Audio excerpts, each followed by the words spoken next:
Olá, despertados e despertadas, que nos acompanham pelo YouTube da Paróquia Santo Antônio de Portão e pela Rádio Vida Renascer. Estamos começando mais um Desperte e Escuta. E hoje vamos falar um pouco sobre o Evangelho de São Marcos. Espero que gostem. Antes do estudo bíblico, eu vou contar um pouco da história de São Marcos, para a gente entender em que contexto vivia esse evangelista tão importante para a nossa igreja.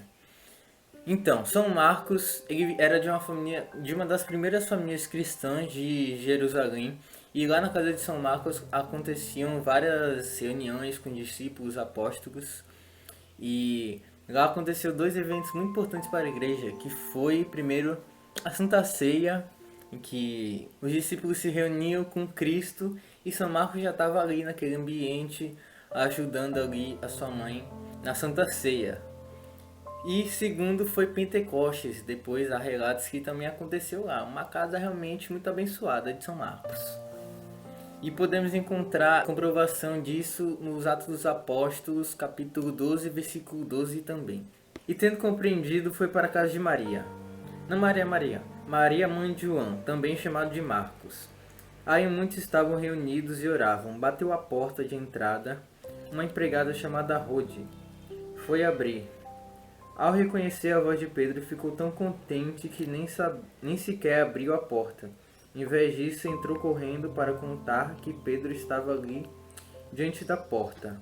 Esse é um trecho da libertação de Pedro e que nós podemos também ver que Marcos era chamado de João Marcos também. Não, futuramente Marcos ele foi com seu primo Barnabé e Paulo em viagens apostólicas por Jerusalém e outras cidades ali perto. Então eles foram ali evangelizando para Marcos, Barnabé e Paulo, só que depois eles se separaram. E Marcos foi para Roma com Pedro. Aí que nasceu o evangelho. Mas antes de terminar o evangelho, de falar sobre o evangelho, eu vou terminar aqui a história de Marcos. Então, Marcos, depois ele voltou. Depois da missão lá com Pedro em Roma, ele foi para Alexandria, onde ele fundou uma igreja no Egito. E nessa mesma igreja, São Marcos foi mártir em Alexandria, no Egito, morrendo sendo fiel a Cristo e aos seus ensinamentos. E agora voltando para o Evangelho de Marcos, agora realmente estudo bíblico. Então, quando Marcos foi com Pedro, ele foi como intérprete e tradutor, porque Pedro não sabia falar grego, ou sabia falar pouco. E Marcos sabia falar grego e aramaico, o cara era bilíngue. Aí ele ajudava ali Pedro com essa interpretação, tradução ali. E assim eles foram juntos lá para Roma. E foi lá em Roma que São Marcos escreveu o Evangelho, em 64 depois de Cristo.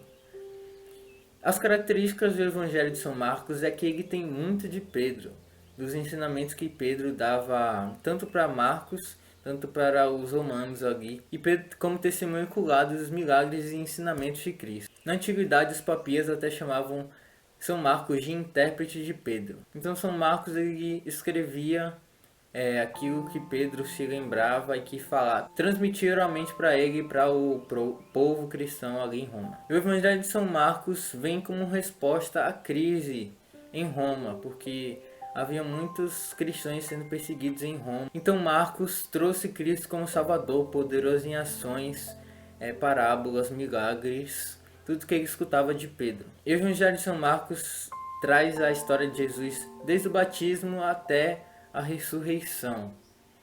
É o evangelho mais breve que tem de todos, e ele tem muito dos outros evangelhos sinóticos que são de Mateus e de Lucas. Se você não viu os outros vídeos, é só voltar aí 2 semanas atrás que tem os evangelhos de Mateus e de Lucas, para você conhecer mais e ter um estudo bíblico completo desses 4 evangelhos, que o de João vai sair na próxima semana. E também o Evangelho de São Marcos é associado à figura do leão, que indica o clamor do deserto. Então, só resumindo o estudo bíblico, o Evangelho de São Marcos foi escrito em Roma, tinha muito do que Pedro falava e trazendo a história de Cristo, e veio como resposta à crise romana. Não para todos os romanos para quem era cristão em Roma. O estudo bíblico de Marcos foi esse. E agora vamos ter um momento de escuta do Evangelho de São Marcos. Tchau, galera! Olá! Hoje a gente aprendeu um pouco sobre o Evangelho de São Marcos. E durante esse caminho, né, que a palavra nos traz, que o Evangelho nos mostra, a gente percebe, vê os grandes feitos do Senhor. O Senhor realiza grandes obras, relatadas aqui neste Evangelho, como a multiplicação dos pães, como cura de enfermos, entre outras obras. E também a gente observa Jesus que expulsa os comerciantes do templo, Jesus que mostra, que fala sobre a casa do Senhor ser uma casa de oração, enfim. Todo esse caminho trilhado em que Jesus vai se revelando como esse eu sou, sabe? Eu sou o teu Deus. Esse Jesus Rei vem se revelando através da palavra. E aí, uma passagem mostra algo interessante, que é em Marcos 11, do versículo 27 ao 33, onde Jesus é questionado por doutores da lei, anciãos e sacerdotes, enquanto ele circulava no templo. E eles questionam Jesus, perguntando: com que autoridade faz essas coisas? Ou quem te deu essa autoridade para fazê-las? Ou seja, eles questionam a autoridade de Jesus. Eles não reconhecem Jesus como Deus. Eles não enxergam Jesus como filho do homem. E aí Jesus responde a eles com outro questionamento. Jesus pergunta a eles. Jesus diz: vou perguntar para vocês uma coisa. Se me responderem, eu direi com que autoridade faço essas coisas. O batismo de João era do céu ou era dos homens? E aí eles ficaram discutindo entre si, se questionando, e acabaram que não deram uma resposta concreta. Disseram: não sabemos. E aí Jesus disse: nem eu lhes digo com que autoridade faço essas coisas. Essa palavra revela para nós como o orgulho nos impede de reconhecer Jesus como nosso Senhor, nos colocando no lugar desses mestres e doutores da lei, que são pessoas que estão ali observando, sabem de tudo que acontece naquela cidade, sabem de todos os feitos que Jesus realizou, mas para eles é mais fácil atribuir esses feitos do Senhor a qualquer outra coisa por orgulho próprio do que reconhecer Jesus como Deus, como Filho do homem, assim como é revelado no batismo de Jesus, realizado por João, onde o próprio Deus se revela em Jesus dizendo: este é o meu Filho amado, em quem eu ponho o meu agrado. E aí esses sacerdotes, esses mestres da lei, não reconhecem Jesus por orgulho próprio. Então eu convido vocês a questionar junto comigo: quantas das vezes a gente não reconhece Jesus como nosso Senhor por orgulho? O Senhor também nos questiona. E é interessante porque o Senhor nos questiona. Ele nos questiona para que professamos a nossa fé, ou seja, por misericórdia. Porque quando a gente professa a nossa fé, quando a gente externaliza isso se torna verdade para nós, isso se fortalece. Então, quando o Senhor nos questiona sobre essas coisas: e você, que dizem que eu sou? Quando ele pergunta: vocês não creem no batismo de João? O batismo de João para vocês é dos homens ou é de Deus? Essas atitudes que o Senhor nos conduz a fazer, nos pede para que façamos, é por caridade, por amor para conosco, para que o nosso orgulho não seja maior que a nossa fé. Porque quando nós temos orgulho, quando nós somos cheios de si, o Senhor não tem como nos preencher.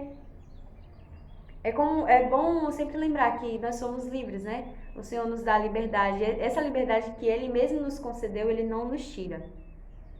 Então, esse reconhecer Jesus como nosso Deus, como nosso Senhor, como nosso Salvador, É um exercício diário. A gente acha que, eu creio em Deus. E aí eu creio em Deus, não preciso mais reforçar isso, não preciso mais estar lembrando disso. E o Senhor nos pede que a cada dia professamos a nossa fé, que a gente observe, que a gente o escute, o perceba nas pequenas coisas, no dia a dia, para que a gente não seja sucumbido pelo nosso orgulho, para que o nosso orgulho não nos encha, para que a gente possa reconhecer Jesus como nosso Deus, trazer Ele para perto, porque Ele quer se fazer presente nas nossas vidas. E é isso que o Senhor faz quando Ele nos questiona, quando Ele nos leva a questionar, quando Ele nos leva a perceber a necessidade de estar falando dele, de estar reforçando que Jesus é o meu Rei, meu Deus, meu Salvador. E isso se dá diariamente no louvor, nas nossas atitudes que louvam a Ele, nos nossos passos, nas nossas escolhas. Nas nossas escolhas e nossos atos é que o senhorio de Jesus vai ser revelado. O Senhor quer ser o Deus da sua casa, o Senhor quer ser o Deus da sua vida. O Senhor quer ser o teu Deus, não somente quando você está dentro da igreja. Quando você está dentro da igreja, quando a gente está dentro da igreja, é fácil dizer, Jesus, tu és o meu Deus, tu és o meu Rei. Mas Ele quer isso, Ele deseja que isso seja realidade em todos os momentos da nossa vida. Quando a gente está em casa, quando a gente está sozinho, no nosso quarto, no nosso secreto. E também no externo, quando a gente está convivendo com outras pessoas, mesmo que a gente não fale isso, mas que isso esteja claro. O Senhor Jesus é o Rei da minha vida, é o meu Senhor, o meu Deus. Não há nada e nem ninguém que vai tirar o senhorio dele da minha vida. É dele aqui, é a Ele que pertenço, é a Ele que eu dou graças diariamente. É isso que o Senhor deseja.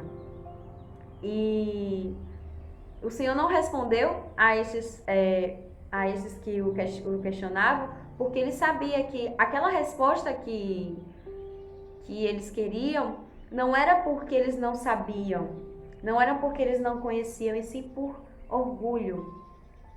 Eu fico pensando como talvez eles tenham sentido medo, né, desse crescer de Jesus, o medo de perder seus cargos, o medo do poder do Senhor mesmo. Eu acredito que esse confronto seja medo. E muitas vezes a gente sente isso. Às vezes a gente não deixa o Senhor reinar por medo de perder alguma coisa. Por medo de perder... não sei, não tem nem como explicar, porque para o Senhor tudo é ganho. Quando se faz algo para Ele, dentro da presença dEle, nós ganhamos, não há o que se perder. O que se é retirado nunca foi nosso, talvez se fosse naquele momento, mas depois não vai ser mais, porque o Senhor sabe o que é melhor para nós. Então, eu entendo que é necessário diariamente estar reforçando. O Senhor Jesus é o meu Rei, meu Deus, meu Salvador. A Ele toda honra, toda glória e todo louvor. É um exercício que o Senhor cresça e eu diminua, que o meu orgulho não seja maior que a minha fé, pois quando o meu orgulho cresce, a minha fé diminui. Não é isso que eu quero. Então, diariamente, a gente possa dizer, meu Senhor e meu Deus, eu creio, mas aumentai a minha fé. Professar a nossa fé todos os dias. Não só com a oração belíssima que a gente tem, eu creio, mas reforçar isso, externalizar isso. O Senhor é meu Rei, o Senhor é Deus da minha casa, da minha família. Colocar o Senhor aonde Ele deve estar, no trono dEle, né? Afinal, o Senhor é muito educado. Se a gente abre a porta e deixa Ele na varanda, Ele vai ficar na varanda. Então, que a gente dê abertura do coração para que Ele reine na nossa casa, reine nas nossas vontades, reine em tudo. Que Ele seja o nosso Deus. E amém.